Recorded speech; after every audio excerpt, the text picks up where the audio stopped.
శివాయ గురవే నమః. శ్రీమాత్రే నమః. శ్రీ గురుభ్యో నమః.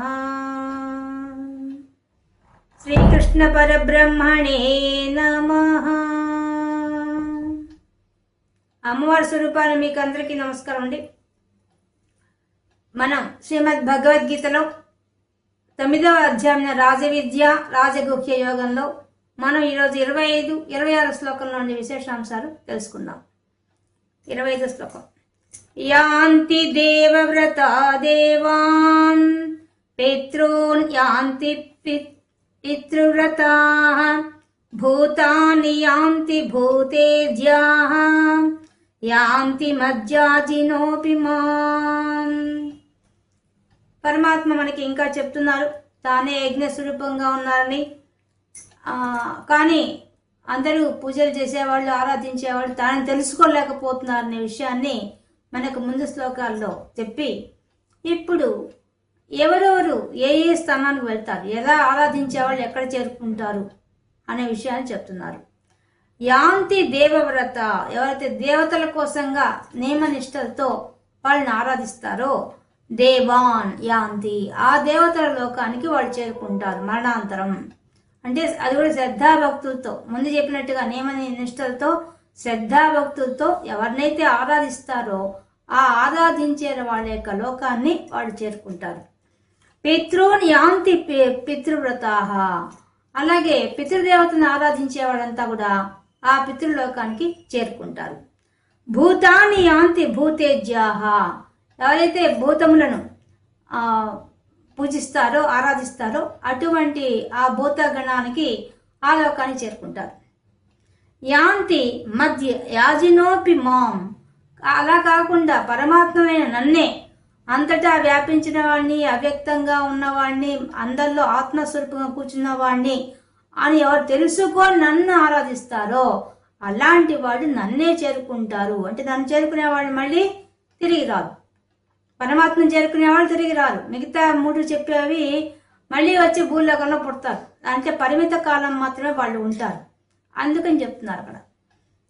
కాబట్టి యాంతి దేవవ్రత దేవాన్, ఆ దేవలోకానికి దేవతను ఎవరైతే ఆరాధిస్తారో, మన ఇక్కడంతా మనం మామూలుగా యజ్ఞయాగాది క్రతువులన్నీ కూడా మనం చేసే గ్రహ పూజలు కానీ, అన్ని జపాలు కానీ, ఆరాధనలు కానీ అన్ని కూడా మనము దేవత సంబంధించి చేస్తుంటాం.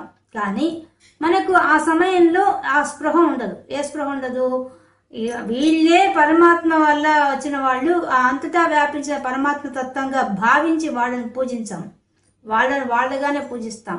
రాముడు కృష్ణుడు పూజ చేస్తుంటారు, రాముడిని రాముడిగానే పూజిస్తారు. కానీ రాముడే విశ్వమంతా వ్యాపించిన వాడు, అవ్యక్తంగా ఉన్న పరమాత్మని ఎవరు ఆరాధించరు. అలాగే కృష్ణ పరమాత్మను కూడా, కృష్ణ పరమాత్మ ముందు చెప్తున్నాడు ఇక్కడ, కృష్ణుడిగానే పూజ చేస్తారు. కానీ ఆ కృష్ణ పరమాత్మే అందరిలో ఉండి అందరికీ ఆత్మస్వరూపంగా ఉన్నాడనే విషయం తెలుసుకొని ఎవరైతే ఆరాధన చేస్తారో అలాంటి వాళ్ళు పరమాత్మను అందుకుంటారు, అంటే మోక్షాన్ని పొందుతారు. కాబట్టి ఈ విషయాన్ని మనకి శ్లోకంలో చెప్తున్నారు. మనకు ఈ విషయాల గురించి మనకి భారతంలో అరణ్య పర్వంలో ఉంటుంది. ఈ విధంగా ఏ ఏ లోకాలకు వెళ్తారనే విషయాన్ని మనకి అక్కడ ధర్మరాజుకు బోధలు చేస్తారనమాట. అరణ్యానికి వెళ్ళిన తర్వాత చాలా బాధపడతాడు. ఎందుకని? తన వల్లే కదా తన తమ్ముళ్ళంతా ఇబ్బంది పడుతున్నారని బాధపడతారు. అప్పుడు అక్కడికి వచ్చిన ఋషులంతా కూడా వ్యాస మహర్షి వచ్చి చెప్తాడు. ముందు వ్యాసుడు వస్తాడు, వచ్చి ధైర్యం చెప్తాడు, నాయనా ఇది సహజంగా జరిగే విషయము, దీని గురించి నువ్వు చింతించవద్దు.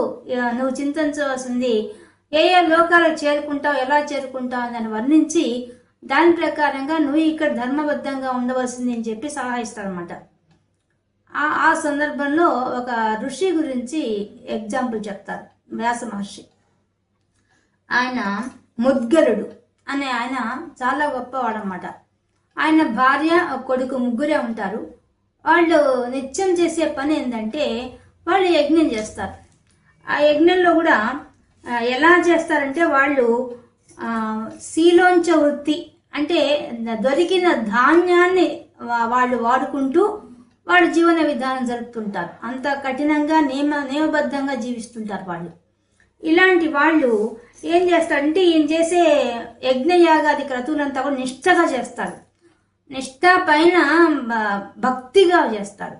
చేసేసరికి దేవతలే వచ్చి అనుగ్రహించేస్తారు. అంటే ఆయన ద్రోణి అనే ఒక పాత్ర, దాని నిండా ధాన్యం పెట్టి దాంతోనే అన్న సంతర్పణ చేస్తుంటాడు. అది 15.5 సేర్లు ఉంటుందన్నమాట. ఆ సేర్ల ధాన్యాన్ని వాడు ఏరుకొచ్చుకొని తెచ్చుకొని చేస్తుంటాడు ఆయన. కానీ దేవతల అనుగ్రహం వల్ల ఆ పాత్ర ఎప్పుడు నిండే ఉంటుంది, అసలు తరిగిపోయేది ఉండదు.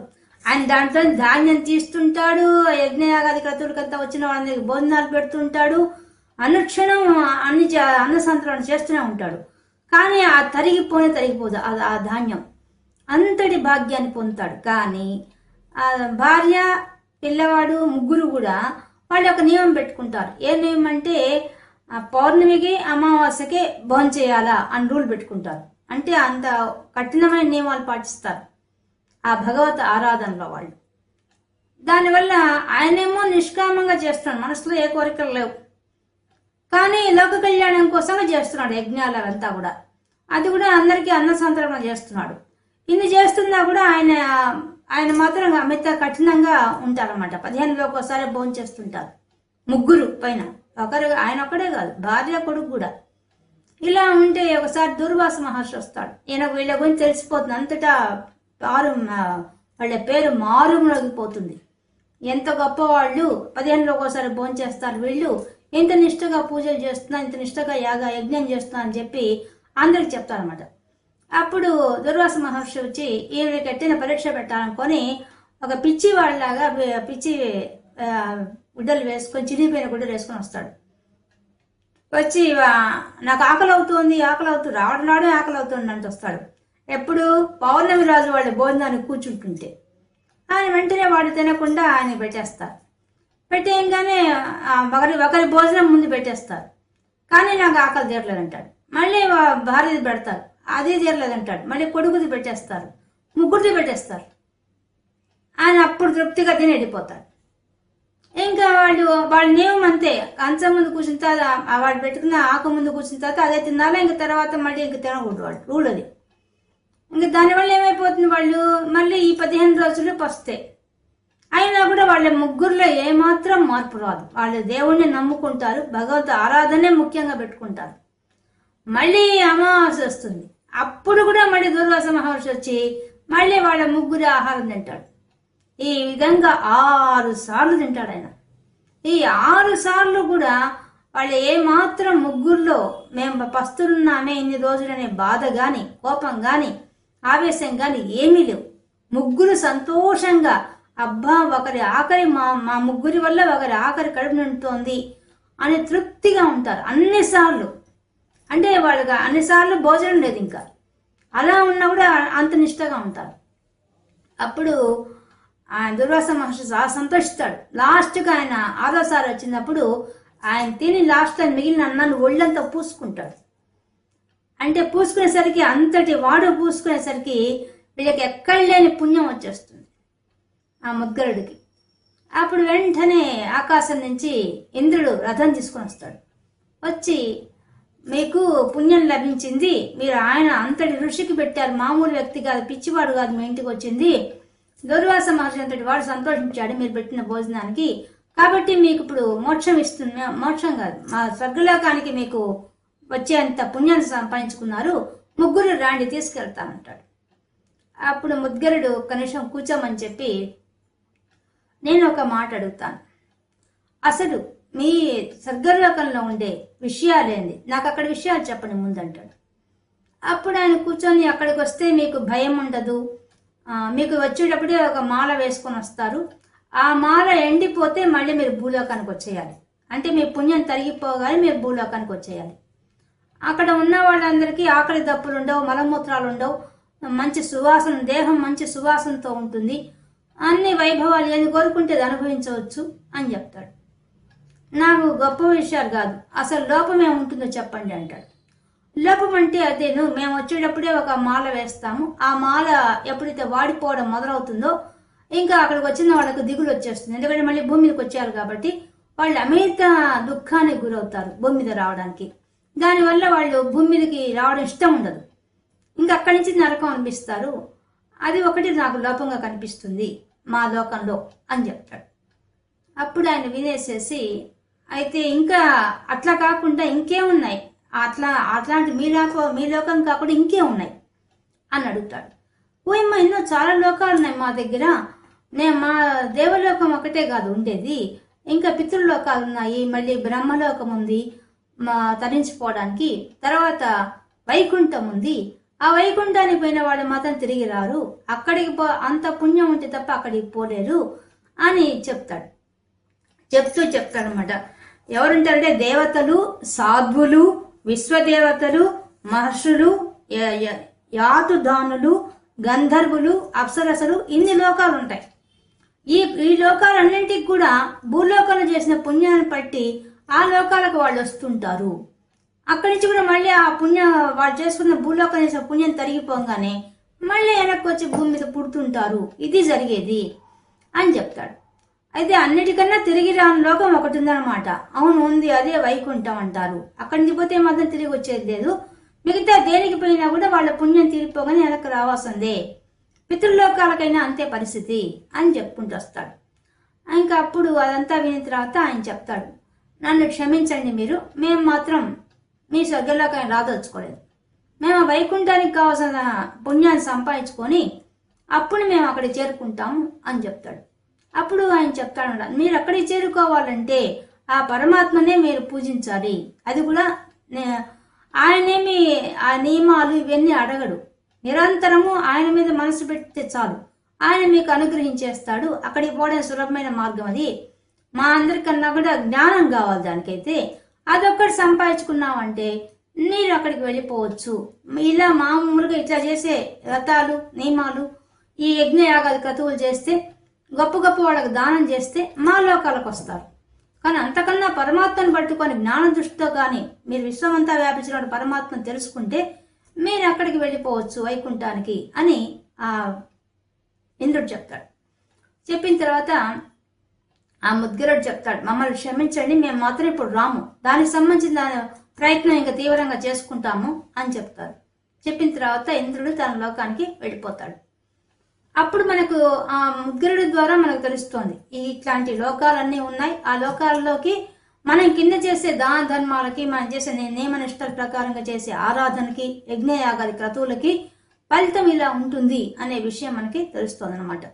కాబట్టి యాంతి దేవవ్రత దేవాన్, ఆ విధంగా చూడండి, ఆ ముద్గరుడి వ్రతం దేవవ్రత, దేవతల కోసంగా ఆ యజ్ఞయాగాది క్రతువులు పైన ఆహార నిష్ట అంత నియమంగా ఉన్నాడు, కఠినమైన నియమంతో ఉన్నాడు. అలాంటి వాళ్ళకి ఆ దేవలోకానికి కొంచెం పిలుపు వచ్చింది అనమాట. కానీ ఆయన స్వీకరించలేదు.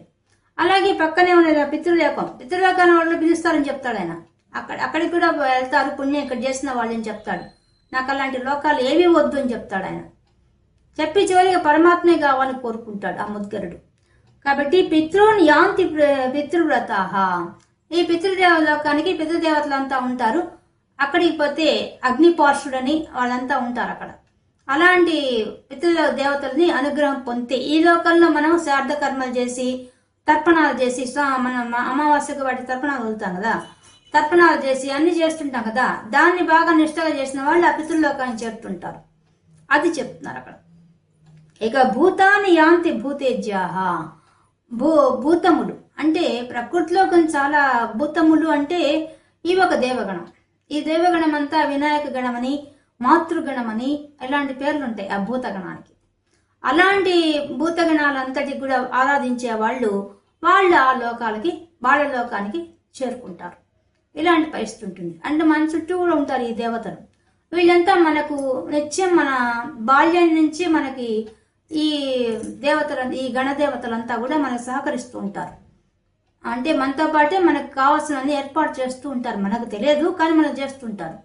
మనకు తెలియకపోయినా మనం మాత్రం భూతములకు మనకి చెప్పే పంచయజ్ఞాల ప్రకారంగా తృప్తి కలిగించే రకంగా చేస్తూ ఉంటాం మనం. దానివల్ల మనకు వాడి అనుగ్రహం మనకు లభిస్తూ ఉంటుంది.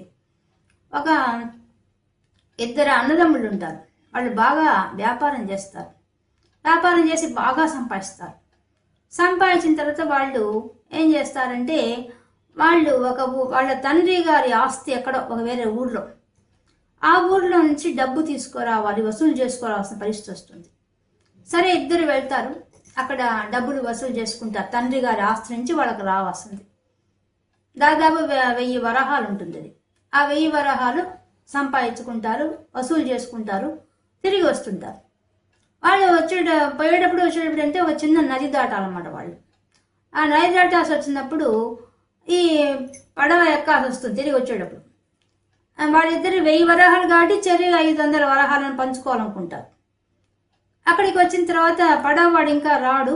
వీళ్ళు తెచ్చుకున్న ఆహారం పెట్టుకొని కూర్చొని తింటుంటారు. పెద్దవాడు స్వధర్మం ఆచరించేవాడు అనమాట, ధర్మాత్ముడు. అతడు ఏం చేస్తాడంటే తను కొద్దిగా తింటాడు. తిన్నంతలో తిని ఖచ్చితంగా చుట్టూ ఉన్న భూతములకు వేయడం అతనికి అలవాటు.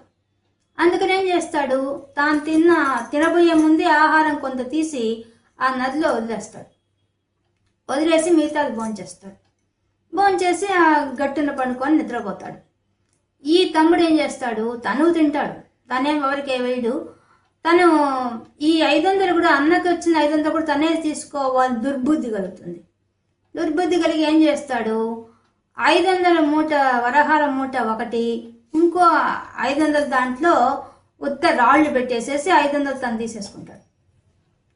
తీసేసుకొని అన్న దగ్గర 500 మూట పెడతాడు, ఏది రాళ్ల మూట పెట్టేసేసి ఏం చేస్తాడు, ఆయన 1000 వరహాలు ఒకే మూట కడతాడు. కట్టి అది తీసేసుకొని రాళ్ల మూట పెట్టేస్తాడు. 1000 వరహాలు పెట్టి ఏం చేస్తాడు, తెలివిగా ఆ 1000 వరహాల మూట తీసి రాళ్ల మూట అనుకొని ఈ 1000 వరహాల మూటని నీళ్ళలో వదిలేస్తాడు. పొరపాటున వదిలేసి అన్నం లేపి, అన్న పొరపాటు పడిపోయింది అని చెప్తాడు. ఈయన పోతే పోయిందిలేరా, మనకు ప్రాప్తం ఉంటే మంది అవుతుంది, మంది కాదులే అని చెప్పి ధర్మాత్ముడు కదా అంటాడు. తీరా చూస్తే ఆయన రాళ్ల మూట ఇక్కడ ఉంటుంది. తమ్ముడు ఏమనుకుంటాడు, అన్నది పోయినట్టుగా యాక్షన్ చేస్తాం, తర్వాత తీసుకోవచ్చు అనుకుంటాడు. కానీ ఏది కాకుండా 1000 వరహాలు నీళ్ళలోకి వెళ్ళిపోయేసరికి ఇంక పోతే పోయింది అనుకుంటారు. ఇద్దరు వచ్చేస్తారు. తమ్ముడు బాధపడతాడు, తనకు కాకుండా అన్నకు కాకుండా చేశాను ఏడ్చుకుంటూ ఇంటికి వస్తాడు. అది కాస్త ఆ నీళ్ళలో కొట్టుకొని పోయి ఆ డబ్బు మూట అక్కడ ఆ నదిలో ఉండే ఒక భూతం తీసుకుంటుంది. ఈయన పెట్టిన ఆహారం అది తింటుంది, ప్లస్ ఇది కూడా తీసుకుంటుంది. అప్పుడు ఆ భూతం గమనిస్తూ ఉంటుంది, మన తమ్ముడు చేసిన దుర్మార్గాన్ని అంతా గమనిస్తుంది. అప్పుడు అది తీసుకుంటుంది. ఆ మూట తీసుకొని ఆమె ఏం చేస్తుంది, ఆ భూతము ఎట్లయినా సరే ఆ అన్నకు చేర్చాలనుకుంటుంది ఆ మూటని. ఇంత పుణ్యాత్ముడు నాకు ఆహారం ఇచ్చాడు అని చెప్పి అది ఏం చేస్తుందంటే ఆ మూటని జాలర్లు వచ్చి మూట పట్టుకునే రకంగా తయారు చేసి ఒక చేప నోట్లో పంపించి చేప పొట్టలో పంపించి ఆ చేపను బెస్తవాళ్ళు పట్టేటట్టుగా పట్టిన వాటిని తీసుకెళ్లి అతనికి పోయి చేర్పించే రకంగా ఏర్పాటు చేస్తుంది. ఎవరికి, ఆ అన్నకే అందే రకంగా. ఇంకా వాళ్ళు అంతటా పోయి ఆ బెస్తవాళ్ళు ఈ చేప 1000 వరహాల ఒక వరహ అని చెప్పి అమ్ముతుంటారు. అందరు అదేంది ఒక చేపకు అంత రేట్ అని చెప్పి ఎవరు తీసుకోరు. కానీ ఆ అన్న దగ్గర తీసుకొచ్చి ఆ అన్నకు చూపిస్తారు. చూపించి ఇది తీసుకోండి మీరు అని చెప్తారు. ఎంత ఇది అంటాడు, 1 వరహ అని చెప్తారు. అదేంది 1 వరహ అన్న, మీరు అందరికీ ఏం చెప్పారు, నాకెందుకు అలా చెప్తున్నారు అంటాడు అనమాట. ఇది అంతేలే, నువ్వు తీసుకో అని చెప్పేసి అతనికి ఇచ్చేసి అతని దగ్గర 1 వరహ తీసుకుంటారు. అప్పుడు ఆయనకు ఆశ్చర్యం వేస్తుంది, ఎవరో ఇట్లా ఎందుకు చెప్తున్నారు ఇట్లా అని చెప్పి అనుకుంటుంటే ఆయనకు అశరీరవాణి మాట అనిపిస్తుంది. నీవు ఒక భూతానికి ఆహారం పెట్టావు, అందుకు కృతజ్ఞతగా నీ తమ్ముడు నీకు మోసం చేశాడు, నీకు అది కూడా తెలియదు. అతడు పొందాలనుకొని అతను దక్కించుకోకుండా నీకు దక్కించుకోకుండా 1000 వరహాలు నీళ్ళలో వదిలేశాడు. దాన్ని నీకు ఇంటికి వచ్చే రకంగా ఏర్పాటు చేశాను. ఆ బెస్త వాళ్ళు అది పట్టుకొని వచ్చిన దాన్ని కూలీగా ఒక వరహ తీసుకున్నారు. మిగతా 1000 వరహాలు ఆ చేప పొట్టలో ఉన్నాయి, తీసుకో, నీవే అవి అని వినిపిస్తుంది వాణి. అనిపించగానే ఆశ్చర్యపోతాడు. అప్పుడు తమ్ముడి విషయం కూడా తెలిసిపోతుంది అతనికి. అప్పటిదాకా తమ్ముడిని చాలా ఇదనమాట. కానీ అతనికి ధర్మాత్ముడు కాబట్టి అతనికి ఏం ద్వేషం రాదు. వెంటనే భార్యకు చెప్పి ఆ చేప పొట్ట కోయిస్తే 1000 వరహాలు ఉంటాయి. అప్పుడు 500 వరహాలు తీసుకెళ్లి తమ్ముడికి ఇస్తాడు. నాయన, మనం అప్పుడు పోగొట్టుకున్నాం కదా ఆ నది దాటేటప్పుడు, ఇదిగో 500 వరహాలు చెప్పిచ్చేస్తాడు. అప్పుడు అన్న కాళ్ళ మీద పడి, తమ్ముడు అన్నయ్య క్షమించు, నేనే ఆ యథాపని చేశాను, 1000 వరహాలు నేనే కొట్టేయాలనుకున్నాను, నేను నీళ్ళలో పోయి తీసుకోవచ్చు అనుకున్నాను. కానీ అంటే ఆ భూతము ఆ పిల్ల తమ్ముడికి కనిపించకుండా చేసేసింది ఆ 1000 వరహాలు. అందువల్ల తీసుకోలేకపోయాడు. అది నాకు ఇట్లా జరిగిందని చెప్పి బాధపడతాడు. ఇంకెప్పుడు ఇట్లా చేయనని చెప్పి అన్నగారి కాళ్ళమే పడతాడు. ఆ విధంగా ఆ తమ్ముళ్ళలో మార్పు వస్తుంది. ఇతనికి పోయిన డబ్బు తిరిగి వస్తుంది. ఈ విధంగా మన చుట్టూ ఈ భూతగణం అనేది ఉంటుంది. మనం ఎట్టి ధర్మంగా ఉంటామో న్యాయంగా ఉంటామో అట్లాంటి వాళ్ళకి సహకరిస్తూ ఉంటాయి. మనకు తెలియదు ఆ విషయం, కానీ ఉండి మనకు మన జీవన విధానంలో మనకు ఒక్కొక్క వయసులో ఒక్కొక్క ఇదిలో ఉన్నప్పుడు, అందుకే మనం చూడండి, మనకి ఏమన్నా జాతక దోషాలు ఉన్నప్పుడు ఆ జపాలు చేయండి, ఇక్కడికి పోండి అక్కడికి పోండి చెప్తుంటారు. ఆ భూతగణం మనకు సహాయం చేస్తారన్నమాట. వాళ్ళే మనకు అండగా ఉంటారు. కాబట్టి అలాంటి వాళ్ళు మనం తెలియకుండా కూడా మనం పూజలు చేస్తుంటాం. మనకు తెలియదు, వాళ్ళని మనకు తెలియదు, కానీ మనం చేసే పూజలు మాత్రం వాళ్ళకి వెళ్తుంటాయి. ఎందువల్ల మనకి జపాలు హోమాలు చేస్తాం కదా, జాతకం బాగాలేకపోతే ఆ దృష్టిలో అవన్నీ కూడా అక్కడికి చేరుకుంటాయి. అందుకే మనం వాటన్నిటికీ మనం కూడా భూత బలి అని చెప్పి మన దేవాలయాల్లో పెడుతుంటారు. అవి పెట్టడం వల్ల ఆ గణానికి వెళ్ళిపోతాయి అవంతా కూడా. మన ఇళ్ళలో కూడా చూడండి, మనం మొట్టమొదట వండిన అన్నం పైన అన్నం తీసి భూత బలిగా ఇస్తాం కదా, అవంతా భూత గణానికి వెళ్ళిపోతాయి. కాబట్టి తెలియకుండా మనం చేస్తున్నా అది మాత్రం వాటికి వెళ్తుంది. వాటికి వెళ్ళడం వల్ల అవి ఇంకా చాలా సంతోషిస్తే వాటి లోకాలకు కూడా మనం తీసుకెళ్తారన్నమాట. అది ఇక్కడ చెప్తున్నారు. యాంతి మధ్యాజినోపి, పరమాత్మ చెప్తున్నారు. అలా కాకుండా నన్నే పొందాలనుకొని నన్నే ఆరాధిస్తే పూజిస్తే, నన్నే ఆరాధించుంటే అంతటా విశ్వమంతా వ్యాపించిన పరమాత్మ అనే లక్ష్యంతో ఎవరైతే పూజిస్తారో అలాంటి వాళ్లకు నేను నా లోకాన్ని చేరుకుంటారు. ఇంకా వాళ్ళు తిరిగి రారు. ముందు చెప్పిన వాటన్నిటికీ తిరిగి వస్తారు, భూలోకాన్ని మళ్ళీ పుడతారు. కానీ ఆయన చెప్పిన దానికి మాత్రం పరమాత్మ చేరుకుంటే మాత్రం తిరిగి రారు అనే విషయాన్ని ఈ శ్లోకంలో మనకి చెప్తున్నారు. 26వ శ్లోకం. పత్రం పుష్పం ఫలం తోయం యో మే భక్త్యా ప్రయచ్చతి తదహం భక్త్యుపహృతం అస్నామి ప్రయతాత్మనః. ఇంకా చెప్తున్నారు పరమాత్మ, నన్ను పొందడం చాలా సులభం. ముందు చెప్పేశాడు, అక్కడికి పోయిన అందరూ వెనక్కి వస్తారని చెప్పాడు, తను పట్టుకుంటే వెనక్కి రారని చెప్పాడు. ఇప్పుడు చెప్తున్నాడు, నన్ను ఆరాధించ చాలా కష్టం అనుకుంటున్నారో, కష్టమేం కాదు, నన్ను సులభంగా ఆరాధించవచ్చు. ఎలా? పత్రం ఆకు గాని, పుష్పం పువ్వు గాని, ఫలం ఏదైనా పండు గాని, తోయం నీరు గాని, ఏదైనా సరే, నాకేది ఇచ్చినా సరే అది యోమే భక్త్యా ప్రయచ్చతి, ఎవరైతే నాకు భక్తిగా సమర్పిస్తారో, శ్రద్ధాభక్తులతో ఏకాగ్రతతో నన్నే అనన్యమైన ప్రేమతో నాకు ఎవరిస్తారో అలాంటి వాళ్ళకి తదహం, అటువంటి వాళ్ళకి దగ్గర తీసుకొని నేను అహం హృతం, ఎవరైతే భక్తి సమర్పించారో దాన్ని హృతం తీసుకుంటాను, అస్నామి స్వీకరిస్తాను. ప్రయతాత్మనః, కాకపోతే ఇచ్చేవాడలా ఉండాలి. ప్రయతాత్మనః, చాలా నిర్మలమైన శుద్ధమైన మనసుతో అర్పించాలి. ఏదో ఆర్భాటానికి అర్పించడమో లేదంటే ఏదో పెట్టామన్నట్టు కాకుండా తన మనస్ఫూర్తిగా నిర్మలమైన మనసుతో శుద్ధమైన మనసుతో నా మీదే భక్తి విశ్వాసాలు కలిగి నన్నే నమ్మి నాకు సమర్పించాలి. అది ఏదైనా చిన్నదైనా సరే మనస్ఫూర్తిగా ఇవ్వాలి. ఎట్లా అంటే ఇవ్వడం కాదు. అలా ఇచ్చింది నేను మాత్రం తీసుకుంటాను, అస్నామి స్వీకరిస్తాను, సంతోషంగా స్వీకరిస్తాను. నేను నన్ను పూజ చేయడం చాలా కష్టమేం కాదు. ఇప్పుడు మీకు అర్థమైంది కదా, ఇలా పూజ చేయాలనే విషయాన్ని మనకి పరమాత్మ చెప్తున్నారు. మరి పత్రం ఆకులు, ఇప్పుడు మనకు భూమి మీద మనం ఉన్న మన జీవన విధానంలో పరమాత్మ ఇబ్బంది అంటూ మన దగ్గర ఏముంది? అసలు అన్నీ ఆయన ఇచ్చినవే ఉన్నాయి. ఆయన ఇబ్బంది ఏమున్నాయి మన దగ్గర? అసలు ఈ దేహం కూడా ఆయన ఇచ్చిన భిక్ష. ఇంకేమి ఇస్తాం ఆయనకి? అసలు ఏం ఇవ్వగలం? అసలు ఏది ఇవ్వాలన్నా అన్నీ మనకి ఇచ్చేసాడు ఆయన. ఆయన ఒక్కటే మనకు చైతన్య కుసుమ ప్రియ. మన మనసు అంటే ఇష్టం, మనం అర్పించాల్సింది మన మనస్సు. అదే ఇక్కడ చెప్తున్నారు. మనం ఎన్ని పువ్వులు పెట్టాం కాదు, ఆ చైతన్య కుసుమం ఇవ్వాలి. అది ఇస్తేనే పరమాత్మ సంతోషిస్తారు. ఎన్ని పూలు పెట్టామని కాదు, ఎన్ని రకాలు తెచ్చాం పూలు, ఇవంత ఆర్భాటంగా పూజలు చేస్తుంటాం, కానీ అసలు మనసు అక్కడ ఉండదు. అది బాగా నిష్టగా చేయడం కోసం అన్ని కొనుక్కొస్తాం, అన్ని చేస్తాం, అన్ని నైవేద్యాలు తయారు చేస్తాం, అన్ని చేస్తాం, కానీ అక్కడ పరమాత్మ వచ్చి కూర్చున్న భయం లేకుండా మనం మన పాటికి మనం మాట్లాడుతూ వచ్చిన వాళ్ళని రిసీవ్ చేసుకుంటూ ఇలా ప్రవర్తిస్తాం. అప్పుడు మన దగ్గర భక్తి లేనట్టే. భక్తిగా ఉంటే ఎలా ఉంటుంది? వచ్చిన వాళ్ళు శ్రద్ధాభక్తులతో కూర్చోవాలి, మనము శ్రద్ధగా గమనించాలి. అది ఉండదు. మనం చూడండి, ఎంత పెద్ద కళ్యాణం చేయని, ఎన్ని చేయని, ఏ పూజలు చేయని, అక్కడ ఆర్భాటం కనిపిస్తుంది, హడావుడి కనిపిస్తుంది తప్ప మనసు భక్తి ఉన్నట్టుగా కనిపించదు. ఎక్కడైనా సరే భక్తి ఉంటే మనకు ఒంట్లో భయం ఉంటుంది. అయ్యో నా భగవంతుడు అక్కడ కూర్చో ఉన్నాడంటే, మన ఇంటికి ఒక పెద్ద మనిషి వస్తేనే మనం ఎంతో శ్రద్ధ భక్తులతో పక్కన చేయి కట్టుకొని నిలబడతాం. అటువంటిది ఒక గొప్ప భగవంతుడు వచ్చి మన ముందు కూర్చోంటే ఎట్లా ఉండాలి మనం? ఇంకెంత భయంగా ఉండాలి. గుళ్ళకపోయినా అంతే, మన ఇంట్లో ఆరాధన చేసినా అంతే కదా. పెద్ద పెద్ద వాళ్ళు వచ్చి, ఇప్పుడు పెద్ద మంత్రి ముఖ్యమంత్రి మన ఇంటికి వచ్చాడు, మనం ఎలా ఉంటాం, ఎలా వస్తాం? ఇల్లు అసలు ఇల్లు ఒళ్ళు అంతా నీట్గా పెట్టుకుంటాం. వాళ్ళు రాగానే మన శ్రద్ధ, వాళ్ళు మాట్లాడే ప్రతి మాట కోసం ఎదురు చూస్తాం, ఏం మాట్లాడతారనేసి. వాళ్ళు ఏమడిగితే వెంటనే చెప్పడానికి సిద్ధంగా ఉంటాం. ఒక అధికారి వస్తేనే అట్లా ఉన్నప్పుడు విశ్వానికి అధికారి విశ్వనాథుడే వస్తే ఎలా ఉంటుంది?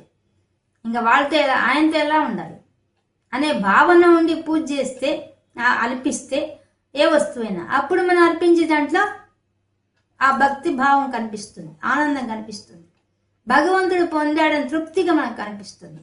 అదే ఇక్కడ చెప్తున్నారు. పత్రం.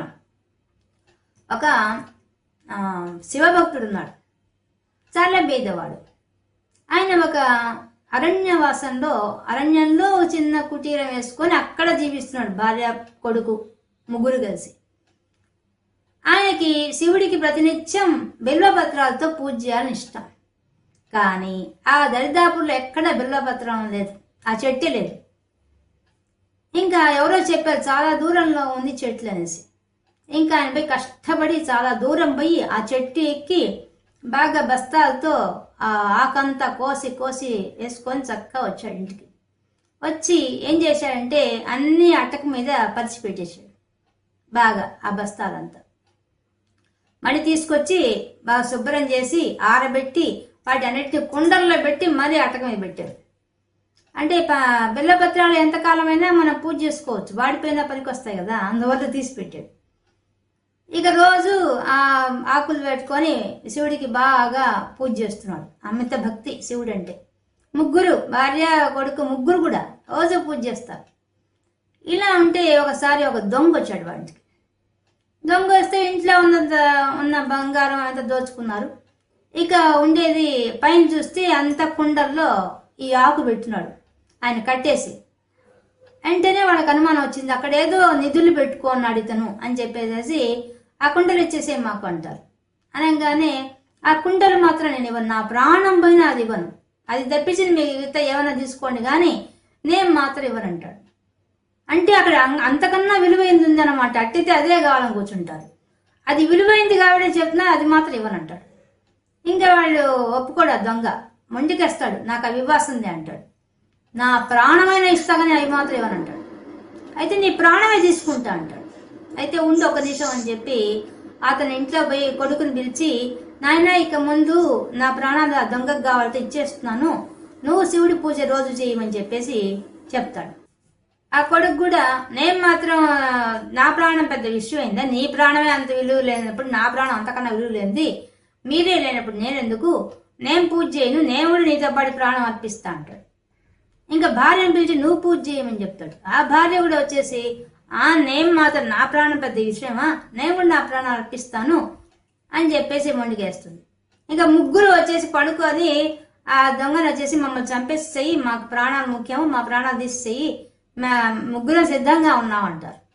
అప్పుడు ఆ దొంగ, ఇదేంది, ఆ కుండల కోసంగా ముగ్గురు ప్రాణాలు ఇచ్చేస్తారా మీరు, ఆ కుండలు ఇస్తే సరిపోతుంది అంటాడు. ఆ కుండలు మాత్రం ఇవ్వం మేము, కావాలంటే మా ప్రాణం ఇస్తా ఉంటారు. ఇంతకీ ఆ కుండల్లో ఏమని చూపించండి అని చెప్తాడు.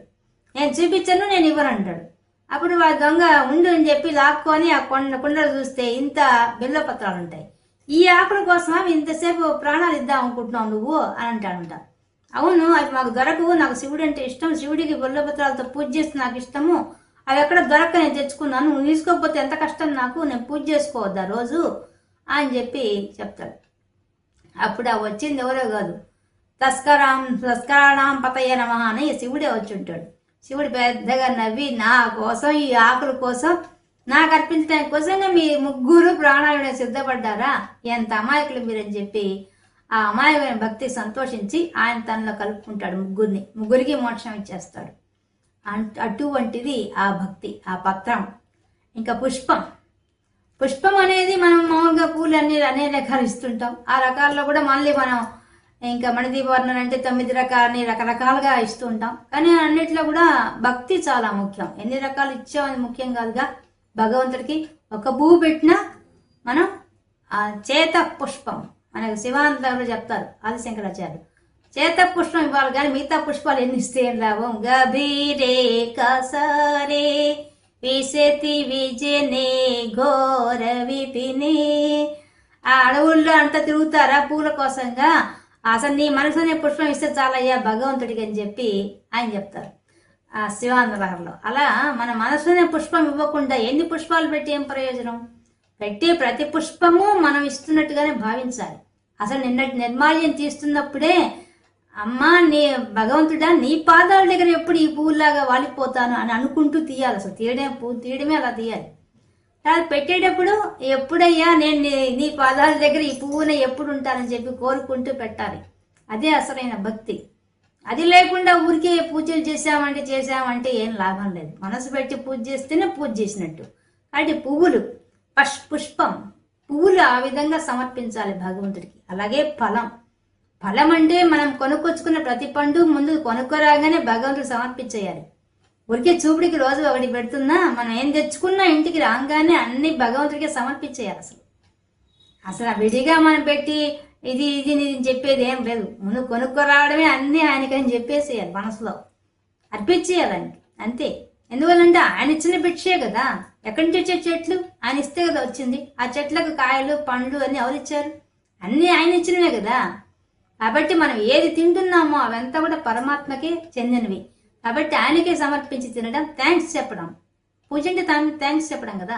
అదే ఇక్కడ చెప్తున్నాడు పరమాత్మ కూడా, నాకు అర్పించి మీరు తీసుకోవాలని చెప్తున్నాడు. ఫలం తోయం, పోనీ ఇంత ఖర్చు పెట్టుకొని మేము ఎంత కొనలేము, మా ఆకు దొరకలేదు, మాకు పండు దొరకలేదు, పూలు దొరకలేదు అంటారా? కనీసం నీళ్లు మీరు తాగుతారుగా, నీళ్ళన్నా నాకు ఇవ్వండి అంటున్నాడు పరమాత్మ. కాబట్టి ఆ నీళ్ళన్నా మనం ఇవ్వగలం, సంతృప్తిగా ఇవ్వగలం. ఎందువల్ల ఆ జీవాధారం మనకు నీరే. అదే లేకపోతే మనం ఎక్కడ ఉంటాం.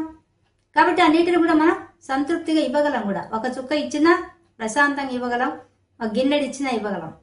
కాబట్టి యోమే భక్త్యా ప్రయచ్చతి. కానీ అవి ఏది ఇచ్చినా కూడా నీ భక్తి తోడు కావాలి. ఊరికే పోయి చూపించడం కాదు, భక్తితో ఇవ్వాలి. స్వామి ఇంతకంటే నువ్వు ఇచ్చింది నీకే అర్పిస్తున్నావయ్యా, ఇంతకంటే ఏముంది అంటే అట్లని చెప్పేసి అక్కడ మనకు చెప్తున్న విషయం మనం అండర్లైన్ చేసుకోవాలి. బీదవాళ్ళు ఇచ్చారంటే అర్థం ఉంది, డబ్బున్న వాళ్ళు కూడా అట్లా ఇవ్వాలని కాదు. ఇక్కడ బీదవాళ్ళ గురించి చెప్తున్నారు ఈ శ్లోకంలో. బీదవాళ్లే కాకుండా ధనవంతులైనప్పుడు ఇచ్చే వస్తువు మనస్ఫూర్తిగా ఇవ్వాలి. కొంతమంది బంగారం అంతా బంగారు పూలు అన్ని ఇస్తుంటారు, కానీ అక్కడ మనసు కూడా యాడ్ కావాలి. అదే బంగారు పూలు కానీ వెండి పూలు కానీ ఏదైనా మనసు కూడా యాడ్ అయితేనే ఆ పూజ చేసినట్టు. కాబట్టి భక్త్యా ప్రయచ్చతి, భక్తితో సమర్పించాలి. తదహం, అటువంటి ఆ యొక్క చేసినటువంటి అది ఏది ఇచ్చినా సరే, అది ఏదైనా కూడా భక్త్యుపహృతం, భక్తితో ఇస్తే అస్నామి, నేను స్వీకరిస్తాను. స్వామి భరోసా ఇస్తున్నారు. ఇలాంటి భక్తులు ఎంతమంది ఉన్నారండి. మనకి కుచేరుడు పోయి ఆ పిడికిడి అటుకులు ఇచ్చాడు కదా, ఎంత సంతోషించాడు కృష్ణ పరమాత్మ. అలాగే విదురుడు ఇంటికి వెళ్తే ఆయన పండు బదులు పైన తొక్కలు ఇస్తాడు. ఆనంద పారవస్యంలో ఇంటికి వచ్చాడు కృష్ణ పరమాత్మ అనే దృష్టితో పైన తొక్కలు ఇస్తాడు. ఆయన పండు ఇవ్వకుండా అయినా కూడా తృప్తిగా తింటాడు. ఎందుకంటే ఆయన ఆనంద పారవస్యంలో భక్తిలో ఇస్తున్నాడు. భక్తిగా ఇచ్చిన దాన్ని పండు ఇవ్వకుండా తొక్క ఇచ్చినా కూడా తిన్నాడు ఆయన. అలాంటి గొప్పవాడు భగవంతుడు. కాబట్టి అస్నామి ప్రయతాత్మన, ప్రయత్నపూర్వకంగా ఎలా ఉండాలి ఆ భక్తి కూడా? ఎలా ఉండాలంటే నిర్మలమైన భక్తి, శుద్ధమైన భక్తి. అలాంటి భక్తి ఉన్న వాళ్ళ దగ్గర నుంచి భగవంతుడు ఏది ఇచ్చినా కూడా సంతృప్తిగా తీసుకుంటారు, ఆనందంగా తీసుకుంటాడు. దాని ఫలితం కూడా మనకు ఆనందంగా ప్రసాదిస్తారు. కాబట్టి పూజలు చేయడం ఆర్భాటం కాదు, మనస్ఫూర్తిగా మనం భగవంతుడి సమర్పించుకోవాలి అనే సందేశాన్ని ఈ శ్లోకంలో మనకు పరమాత్మ చెప్తున్నారు. ఈరోజు మనం శ్రీమద్ భగవద్గీతలో 9వ అధ్యాయమైన రాజవిద్య రాజగుహ్య యోగంలో 25, 26 శ్లోకాల్లో ఉండే విశేషాంశాలు తెలుసుకున్నాం.